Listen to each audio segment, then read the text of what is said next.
Hello बच्चों, कैसे हो आप? आई होप आप लोग अच्छे ही होंगे।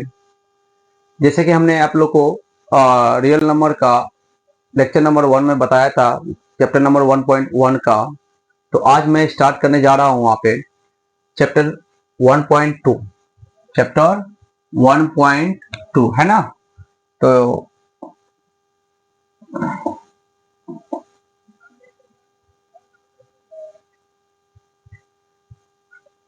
तो आज मैं स्टार्ट करने जा रहा हूँ एक्सरसाइज 1.2। क्लियर है यहाँ तक? तो ये एनसीईआरटी बुक का 1.2 का है ये, और बहुत ही सिंपल क्वेश्चन इसमें है। और ऐसा ऐसा मेथड बताऊंगा यहाँ पे कि कम समय में आप क्वेश्चन को आसानी से सॉल्व कर लोगे, है ना। तो चलिए मैं स्टार्ट करता हूँ। पहला क्वेश्चन नंबर 1 में क्या बोला है यहाँ पे, देखिए। देखिए क्वेश्चन नंबर 1 में क्या है, बोला है निम्नलिखित संख्याओं को अभाज्य गुणनखंड, कौन गुणनखंड? अभाज्य गुणनखंड के गुणनफल के रूप में व्यक्त कीजिए। गुणनफल मतलब क्या? गुणा के रूप में। किस रूप में? गुणा के रूप में व्यक्त कीजिए, ठीक ना। तो चलिए हम पहला क्वेश्चन बताते हैं। एक क्वेश्चन बता देंगे तो ऑटोमेटिक आई होप सब ये क्वेश्चन आसानी से बन जाएगा। तो पहला क्वेश्चन यहाँ पे दिया हुआ है, ध्यान दीजिएगा। देखिए क्वेश्चन नंबर 1 दिया है 140। क्या दिया? 140। तो चलिए हम स्टार्ट करते हैं सॉल्यूशन। क्या है? सॉल्यूशन। अब 140 को गुणनखंड के अभाज्य गुणनखंड के रूप में लिखना है तो करना क्या है, पहले अभाज्य गुणनखंड पहले हम बताए थे आपको कि अभाज्य संख्या किसको कहते हैं। तो अभाज्य संख्या उसे कहते हैं या तो वो संख्या एक से कटे या वो खुद से कटे। ऐसे संख्या को बोलते हैं कौन संख्या? अभाज्य संख्या। तो हम सबसे पहले छोटा अभाज्य संख्या से भगा देंगे, मतलब कटवाएंगे। तो क्या लगेगा? तो कितना मतलब कट जाएगा? 70। ठीक। फिर हम 2 से कटेंगे तो ये कट जाएगा, डिवाइड हो जाएगा 2 से, तो कितना हो जाएगा? 35। फिर इस अब ये 2 से डिवाइड तो नहीं होगा, अब ये उसके बाद आएगा कितना? 5। 5 सते 35, है ना। अब यहां बोला गया है गुणनफल के रूप में। किस रूप में? गुणनफल के रूप में व्यक्त कीजिए। गुणनफल मतलब गुणा के रूप में। आप यहां बताइए कि 140 को हम गुणनफल के रूप में लिखेंगे, अभाज्य गुणनखंड के रूप में। तो यहां देखिए 2 हुआ, 2 आया है, फिर 5 आया है, फिर कितना आया है? 7 आया है ना। अब यहां देखिएगा, गिनिएगा कि 2 कितना है यहाँ पे। अब काउंटिंग करोगे यहाँ पे 2 1 2 2 2 बार है तो पावर कितना कर दिए? 2। 5 एक बार है तो 1। 7 एक बार। आप एक लिख भी सकते हो और नहीं भी लिख सकते। तो ये हुआ गुणनफल के रूप में। तो आई होप ये समझ गए होंगे, यही होगा आपका आंसर। इसी तरह रोमन 2, रोमन 3, रोमन 4, रोमन 5 आसानी से बन जाएगा, ठीक ना। चलिए अब क्वेश्चन नंबर नेक्स्ट में हम आते हैं।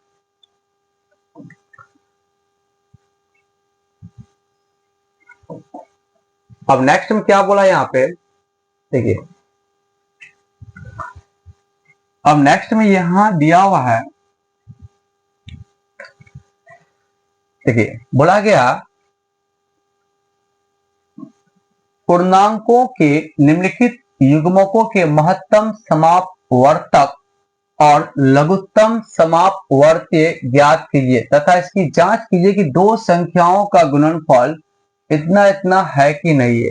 दो संख्याओं का गुणनफल, दो संख्या मतलब यहाँ पे ये देखिए, ये मानो कि पहली संख्या है, ये है दूसरी संख्या।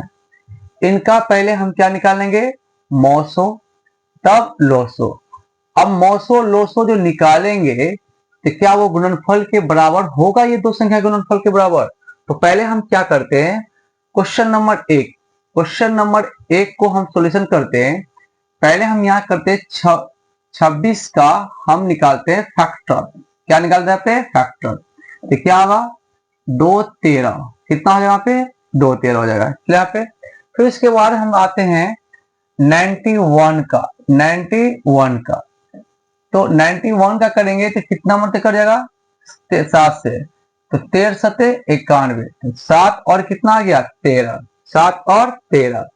तो अब याद रखना आप लोग, देखिए एचसीएफ क्या होता है। एचसीएफ जैसे मान लीजिए कोई एक एग्जांपल लेते हैं, जैसे मान लीजिए हम एक एक्स्ट्रा एग्जांपल यहाँ पे दे रहे हैं, आप इसको समझ जाओगे तो ये आसानी से बन जाएगा, ठीक है ना। देखिए अगर मान लीजिए कि दो संख्या दिया है 12 और दिया है कितना 24, 12 और 24। अगर हम 12 का हम फैक्टर निकालेंगे 2 6 2 3 है ना, और 24 का निकालेंगे, 24 का 2 12 और 2 6 और 2 3। यहां देख रहे हैं यहाँ पे, यहां हम देख रहे हैं यहाँ पे कि 12 का आ गया फैक्टर कितना 2 2 और 3 आया है, और 24 का जब फैक्टर तोड़े तो 2 2 फिर 2 फिर कितना आ गया 3। तो अब यहां बोला गया है कि एचसीएफ निकाले। क्या निकाले? एचसीएफ। देखो एचसीएफ कैसे निकालते ध्यान दीजिएगा। एचसीएफ मतलब हुआ कि अगर यदि आप संख्याओं का अगर फैक्टर निकाल रहे हैं, दोनों में जो कॉमन आएगा, दोनों में जो कॉमन आएगा वो होता है एचसीएफ। क्या होता है? एचसीएफ। और जो कॉमन आने के बाद जो रेस्ट बच जाता है उनको अगर मल्टीप्लाई कर देंगे तो वो निकल जाएगा एलसीएम। जैसे मान लीजिए हम बात करते हैं एचसीएफ। अब यहां देखिएगा एचसीएफ में, देखिए इसमें भी 2 है, इसमें भी 2 है, 2 कॉमन आ गया क्लियर। यहाँ पे इस यहां भी 2 है, यहां भी 2 है, फिर एक 2 आ गया, यहां भी 3 है, यहां भी 3 है, फिर 3 कॉमन आ गया।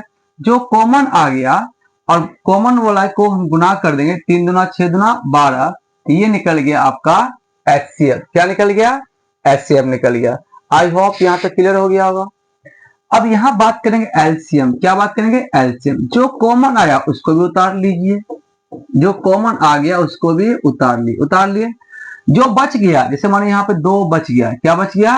2 बच गया, 2 को भी जो बच गया उसको भी उतार लीजिए। अब मल्टीप्लाई कर दीजिए तो 12 गुना 2 कितना गया? 24। ये 24 हो गया क्या चीज? एलसीएम। सेम केस ऐसा भी, सेम केस ये क्वेश्चन भी बनेगा सेम केस में, है ना। अब देखिए करना क्या है समझिए। अब देखिए यहां पर हम देख रहे हैं कि 26 का फैक्टर तोड़े 2 गुना कितना गया? 13। और हम 91 का करते हैं तो 7 गुना आ गया कितना? 13। ठीक। अब यहां हम बात करेंगे, हम यहां बात करते हैं एचसीएफ। अब एचसीएफ में जो कॉमन आएगा वो एचसीएफ हुआ। अब यहां देख रहे होंगे आप कि यहां पे कॉमन आया है कितना? 13। कितना गया पे? 13। 13 हो गया इसका क्या चीज? एचसीएफ। और एलसीएम का जब हम बात करेंगे, एलसीएम का जब हम बात करेंगे यहाँ पे जो कॉमन आया उसको भी उतार दीजिए।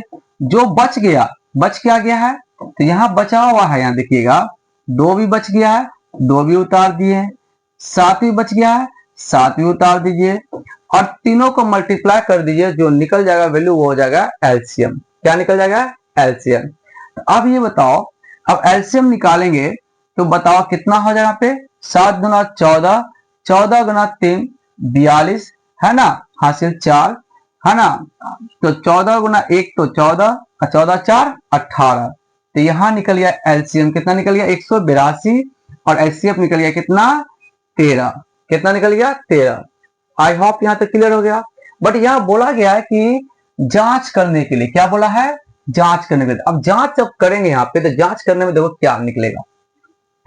देखिए जांच करने में जब बोला गया यहाँ पे तो अब देखिए एक नोट लिख देते हैं यहाँ पे, ध्यान दीजिए आप, एक नोट लिख देते हैं यहाँ पे। नोट देखिए, नोट में एक होता है पहली संख्या। कौन संख्या?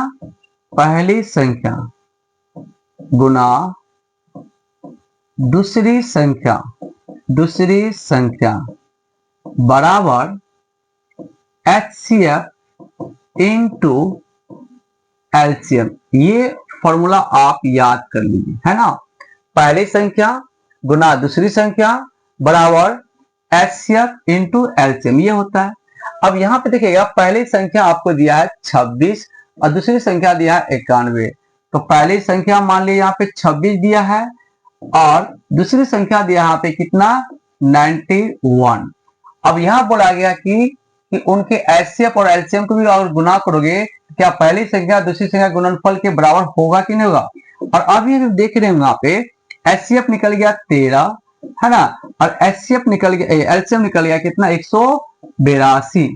अब दोनों साइड गुना करोगे, देखिए आपका 26 गुना 91 करोगे, जो वैल्यू आएगा वही आएगा 13 गुना 182, कितना का 82। अब यहाँ पे देखो, आप यहाँ पे कर सकते हैं, देखिए ध्यान दीजिए। अब देखिए यहाँ पर हम कैलकुलेट कर देते हैं, ठीक है। अब मान लीजिए कि 26 से अब 26 गुना 91 कर दिए सिंपल से मेथड से। 6 गुना 1 6, 2 9 के 54, 54 प्लस 2, 54 प्लस 2 56, 56 का 6 हासिल कितना 5, 9 दूना 18, 18 5 23, यहाँ हुआ 1366, कितना हो गया 1366,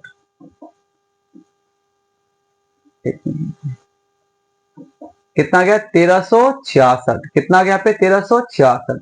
और वही हम गुना करेंगे 13 गुना 182, 13 गुना कितना 182। अब 13 गुना 182 करेंगे तो आपका वैल्यू भी आएगा कितना 1366 ही आएगा, कितना का 1366 है ना। तो यहाँ हम कह सकते हैं कि दो संख्याओं का गुणनफल एचसीएफ और एलसीएम के गुणनफल के बराबर होता है। यही हमको प्रूव्ड करना था। आई होप क्लियर हो गया होगा, क्लियर यहां तक। चलिए अब इसी तरह क्वेश्चन नंबर हम सेकेंड का बात करते हैं। क्वेश्चन नंबर हम यहां सेकेंड का बात करेंगे। देखिए अभी हम बात करते हैं क्वेश्चन नंबर सेकेंड है ना। अब ये देखिए कितना है 510 है और 92 है, 92 है। इसका हम क्या कर लेते हैं, पहले हम फैक्टर एचसीएफ निकालेंगे है ना। अब देख फैक्टर तोड़ेंगे, 2 दूना 4, 2 पंचे 10, 2 पंचे 10, 255 हो गया। फिर हम भागा देंगे 3 से हम काटेंगे 3 8 24, 3 5 15 है ना। फिर 5 से 17 हो जाएगा, कितना आ जाएगा 17। तो यहाँ देख रहे हैं यहाँ पे कि 510 का जो फैक्टर निकला वो निकला 2 3 5 और 17, 2 3 5 और 17 है ना। उसी तरह हम जब 92 का निकालेंगे तो आप यहाँ देखिएगा 92 का जब निकालेंगे तो 46 होगा 2 से, फिर यहाँ कितना होगा 23 होगा है ना। तो यहाँ देख रहे हैं 92 का जब हम बात करेंगे तो कितना आ गया, यहाँ पे 2 आया है, 2 फिर आया है, फिर 23 आया है, कितना आया है 23 आया है ना। अब यहाँ का हम यहाँ बात करेंगे एचसीएफ का, किसका बात करेंगे एचसीएफ। अब यहाँ जो हम एचसीएफ जो निकालेंगे एचसीएफ, तो आप यहाँ देख रहे होंगे एचसीएफ जो निकाल रहे हैं यहाँ पे, देख रहे होंगे यहाँ पे कि ये और ये कॉमन है, एक कॉमन आ गया, 2 आ गया। फिर यहाँ देखिएगा अब बाकी तो नहीं आ रहा। इसका मतलब ये हुआ कि इनका जो एचसीएफ जो निकला वो 2 ही निकला, कितना निकला 2 निकला। अब एलसीएम का जब बात करोगे जो कॉमन आया उसको भी उतार देंगे है ना, जो कॉमन नहीं आ रहा उसको भी उतार देंगे। 3 नहीं आया है, फिर 5 नहीं आया है, फिर 17 नहीं आया है ना, फिर यहाँ नीचे 2 भी नहीं आया है, ठीक ना, फिर यहाँ पे 23 भी नहीं आया है। तो ये गुना करके जो वैल्यू आएगा तो वो हो जाएगा आपका क्या चीज एलसीएम, क्या निकल जाएगा एलसीएम निकल जाएगा। क्लियर यहां तक है, आई होप ये क्लियर हो गया होगा, ठीक है। अब ये बताओ जो वैल्यू आया हो यहाँ पे तो वो निकल जाएगा आपका एलसीएम। अब जो वैल्यू आएगा ठीक ना, तो हम जानते हैं कि पहली संख्या यानी फर्स्ट संख्या इंटू सेकेंड संख्या बराबर second number equal to HCF into LCM, है ना। तो अब बताओ, पहली संख्या हम माने हैं 510, ठीक ना। दूसरी संख्या माने हैं 92, और इधर हम एलसीएम निकाल लिए हैं, HCF निकल गया 2, ठीक ना। और एलसीएम का जब बात करोगे तो एलसीएम का जब बात करोगे यहाँ पे एलसीएम निकल गया कितना, देखिएगा यहाँ पे 2 आया है, फिर 3 आया है, फिर 5 आया है, फिर 17 आया है, फिर 2 आया है, फिर 23 आया है ना। इन दोनों को गुना करोगे, दोनों का वैल्यू क्या होगा, सेम ही आएगा। दोनों का वैल्यू क्या आएगा, सेम आएगा। तो यही हुआ आपका जांच। क्या हो गया यहाँ पे, जांच। तो जांच कर लिए कि HCF निकाल लिए, एलसीएम निकाल लिए, दोनों को गुना करते हैं तो पहली संख्या दूसरी संख्या से गुना करेंगे तो वो HCF एलसीएम के गुणनफल के बराबर होगा। जो आएगा वो दोनों बराबर होगा, तो वो हो गया प्रूफ। आई होप ये भी समझ गए होंगे। क्लियर यहां तक। चलिए अब आते हैं हम क्वेश्चन नंबर 3। नेक्स्ट यहाँ क्या बोला जाएगा, अब बोला जा रहा है यहाँ पे क्वेश्चन नेक्स्ट यहाँ पे क्या बोला है, देखिए देखिए। अब यहाँ क्या कहा, पूर्ण, एक मिनट, ये तो सर हो गया क्वेश्चन, क्वेश्चन नंबर नेक्स्ट, ठीक है। अब देखिए, अब यहाँ क्या कह रहा है कि आवाज गुणनखंड, कौन गुणनखंड, आवाज गुणनखंड विधि द्वारा निम्नलिखित पूर्णांकों के HCF और LCM ज्ञात कीजिए। अभी हम जस्ट बताए HCF और LCM निकालने का सबसे बेस्ट तरीका हम बता दिए। यहाँ पे जो दोनों में कॉमन आएगा वो HCF होगा, जो दोनों में कॉमन आएगा, जो रेस्ट बच गया उससे भी जो गुना कर देंगे वो निकल जाएगा LCM। तो चलिए हम स्टार्ट करते हैं क्वेश्चन नंबर 1। देखिए क्या बोला जा रहा है यहाँ पे, देखिए पहला यहाँ पे 12, कितना है 12, 12 का अगर फैक्टर तोड़ते हैं 2 6, फिर 2 3, है ना। अब यहाँ फिर अगला है 15, फिर यहाँ इसका फैक्टर तोड़ेंगे 3 और 5, फिर यहाँ 21 है, 21 का फैक्टर तोड़ेंगे 3 और 7। अब यहाँ देख रहे हैं यहाँ पे कि इनका फैक्टर जब देखेंगे 12 का जो आया है, 12 का 2 गुना 2 गुना 3। अब यहाँ 15 का क्या आया है, 3 गुना 5। अब 21 का क्या आया है, तो 3 गुना 7, 3 गुना 7। तो अब जरा बताइएगा, अब जरा यहाँ पे बताइएगा आप कि बताओ HCF क्या होगा। HCF में हम बताए थे जो सभी में कॉमन हो, बताओ इसमें 2 है, इसमें 2 नहीं है, इसमें 2 नहीं है, इसमें 3 है, यहां भी 3 है, यहां भी 3 है ना।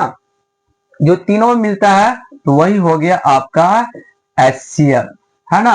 अब यहां बात करेंगे किसका, LCM। ध्यान दीजिएगा LCM, अब यहाँ 3 संख्या, कितना संख्या, 3 संख्या, 3 संख्या हम बता दिए। यहाँ पे जो कॉमन है तो उसको तो उतार ही देंगे, ठीक ना। अब देख रहे हैं यहाँ पे इसमें 2 है, इसमें भी 2, इसमें 2 है, इसमें नहीं है, तो दोनों 2 को उतार लेंगे, 2 गुना 2, ठीक। अब इन दोनों में बताओ 3 तो हो ही गया, 5 और 7 बच गया, तो 5 और 7 को भी उतार लेंगे। तो बताओ कितना हो जाएगा, 5 गुना 10, 10 गुना 20, 20 या 60, है ना। 60 गुना 6 करेंगे तो 420 होगा आपका LCM।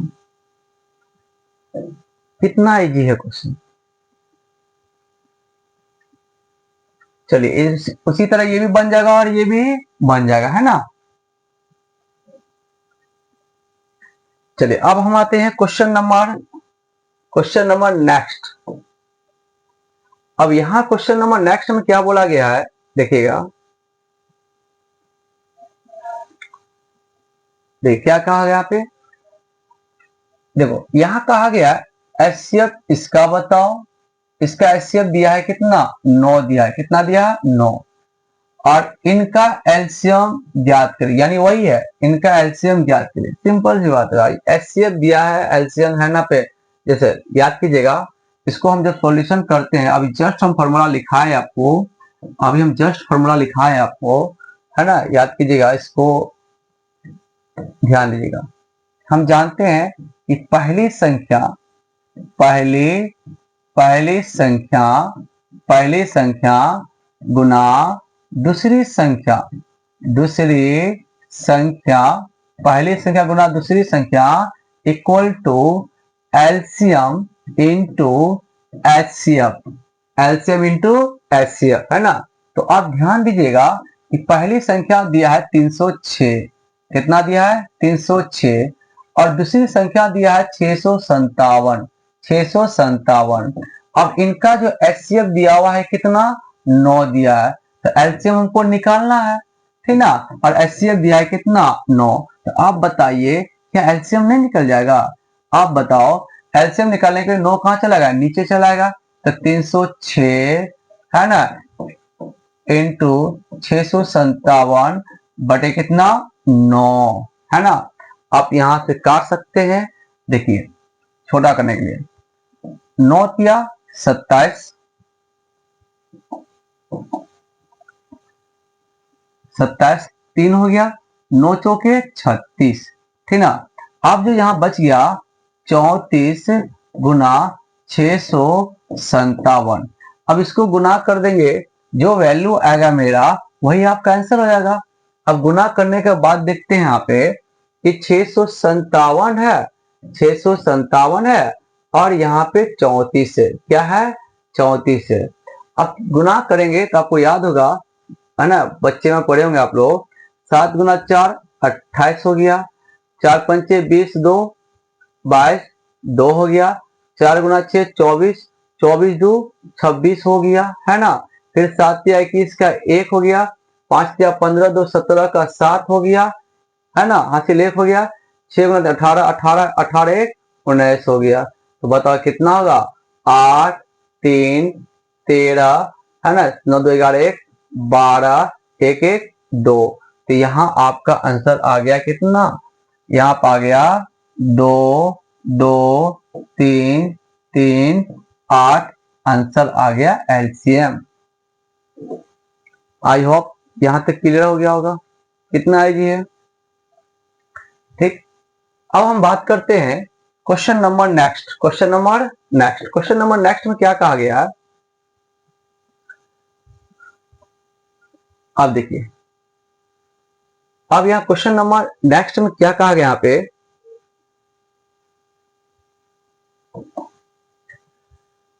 जांच कीजिए कि क्या किसी प्राकृतिक संख्या n के लिए 6n अंक 0 पर समाप्त हो सकती है, ठीक ना, ये हमें जांच करना है। ये पहले आप लोग बताइए क्या बनेगा। चलिए क्वेश्चन नंबर 5 में क्या बोला गया, जांच कीजिए क्या किसी प्राकृतिक संख्या n के लिए 6n नहीं होगा, एक मिनट यहाँ पे होगा, हो गया,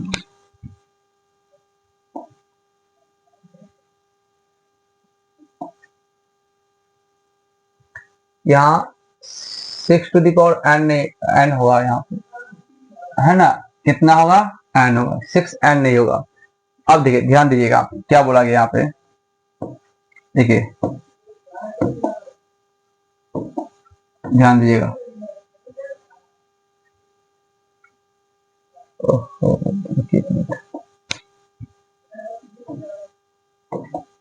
ये क्या बोला है यहाँ पे क्वेश्चन नंबर नेक्स्ट में,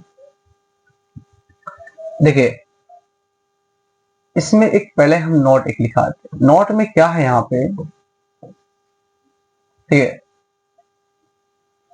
किसी भी अंक का अगर 0 पे कोई भी संख्या का, है ना, 0 पर समाप्त तभी होगा, 0 पे समाप्त तभी होगा जब उनका फैक्टर, है ना, फैक्टर यहां लिख देते हैं यहाँ पे,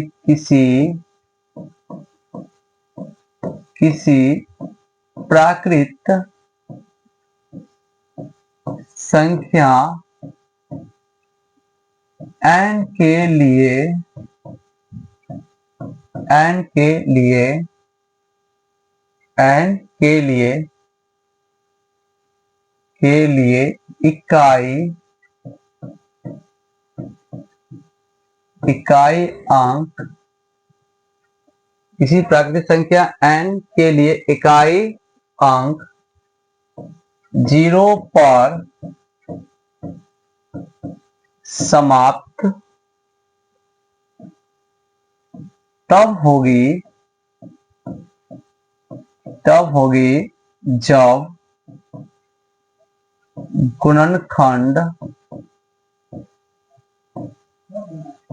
गुणनखंड 2 into 5 के रूप में हो। अगर किसी भी संख्या का अगर फैक्टर गुणनखंड 2 into 5 के रूप में होगा तो उनका इकाई अंक कितना होगा? 0 होगा, यानी 0 पर समाप्त होगा। क्लियर है यहाँ तक? किसी प्राकृतिक संख्या n के लिए इकाई अंक 0 पर समाप्त तब होगी जब गुणनखंड 2 into 5 के रूप में हो। अब बताइए यहाँ पर जो क्वेश्चन जो दिया है, क्वेश्चन क्या दिया यहाँ पे? अब हम यहाँ सॉल्यूशन करते हैं। अब दिया 6 to the power n, इसका फैक्टर तोड़ेंगे तो 2 into 3 होगा। अब बताइए इसका जो गुणनखंड जो है, गुणनखंड ये 2 into 3 है, 2 into 5 तो नहीं है। अब 2 into 5 नहीं है तो इसका मतलब है कि इसका इकाई अंक जो है वो 0 पर समाप्त नहीं होगी, है ना पे। अतः हम बोल सकते या 2 into 5 के रूप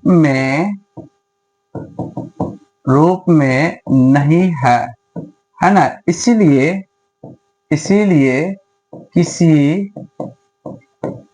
किसी भी प्राकृतिक संख्या n के लिए 6 to the power n अंक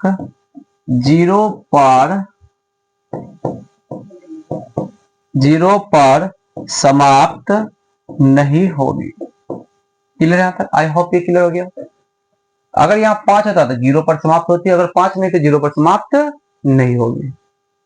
कोई डाउट? चलिए अब हम आते हैं क्वेश्चन नंबर नेक्स्ट।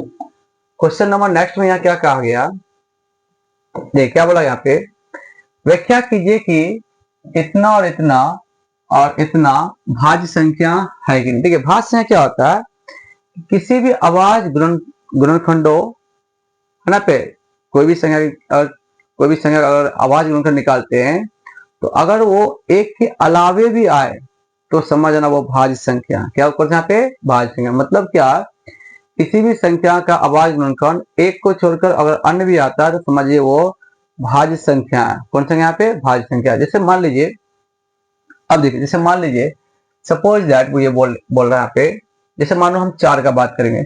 अब 4 1 को छोड़कर 2 से भी करता है, 4 से भी करता है, तो ये भाज्य संख्या हो गया। जैसे मान लीजिए 6 जो है 1 को छोड़कर 2 से भी करता है, 3 से भी करता है और खुद 6 से भी करता है, तो 1 को छोड़कर अन्य भी संख्या से कट रहा है, इसका मतलब वो भाज्य संख्या है। अगर हम 12 का बात करेंगे तो 1 को छोड़कर 2 से भी करता है, 3 से भी करता है, 4 से भी करता है, 6 से भी करता है, खुद 12 से भी करता है, इसका मतलब ये भाज्य संख्या है। तो अब यहाँ देख रहे हैं यहाँ पे, अब हम यहाँ सोल्यूशन पे आते हैं। अब ये दिया है 7 11 13 प्लस फिर 13। तो अब यहाँ देखिए हम 7 13 यहाँ पे 13 कॉमन आ जाएगा तो क्या बचेगा 7 गुना 11 जोड़ 1 आ गया, तो यहाँ आ गया 13 गुना 78। तो इसका मतलब ये हुआ कि ये से पूरा का पूरा जो वैल्यू जो आया है, ये संख्या जो है पूरा, ये 1 को छोड़कर अन्य संख्या से भी ये मतलब विभाजित है। तो ये बोल सकते हैं यहाँ पे कि यहाँ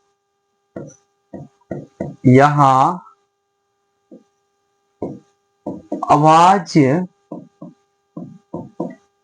गुणनखंड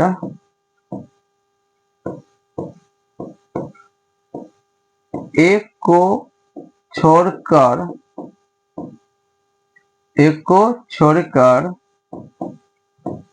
अन्य भी है। इसीलिए यह भाज्य संख्या है।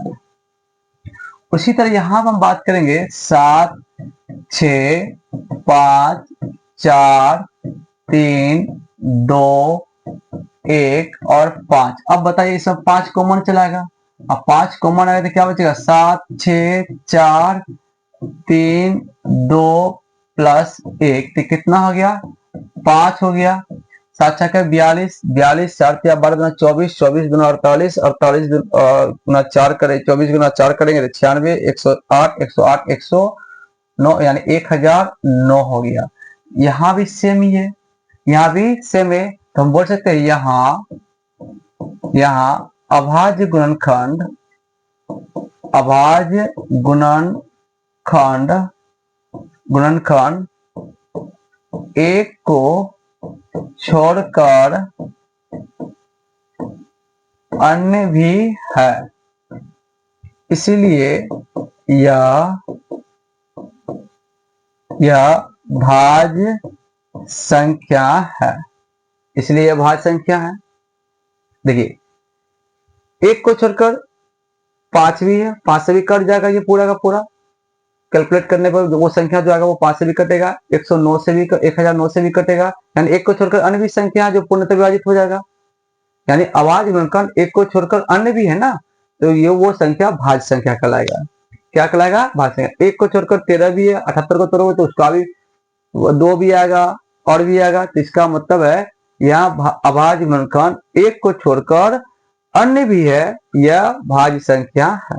कोई दिक्कत है? अब क्वेश्चन नंबर नेक्स्ट में यहाँ देखिए क्या बोला गया।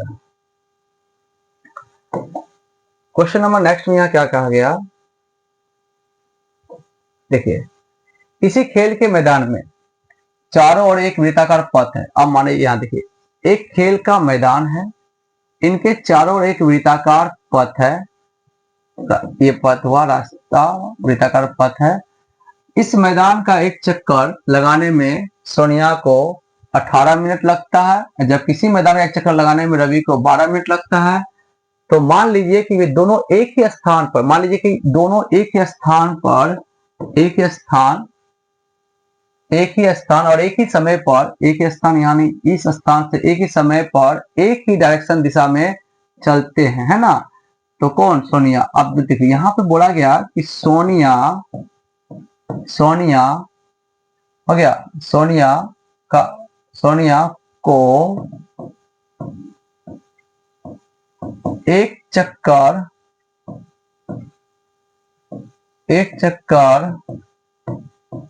लगाने में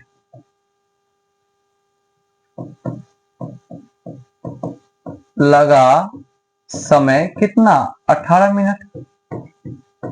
और वहीं से उसी बिंदु से रवि को एक चक्कर लगाने में कितना समय लगा? 12 मिनट।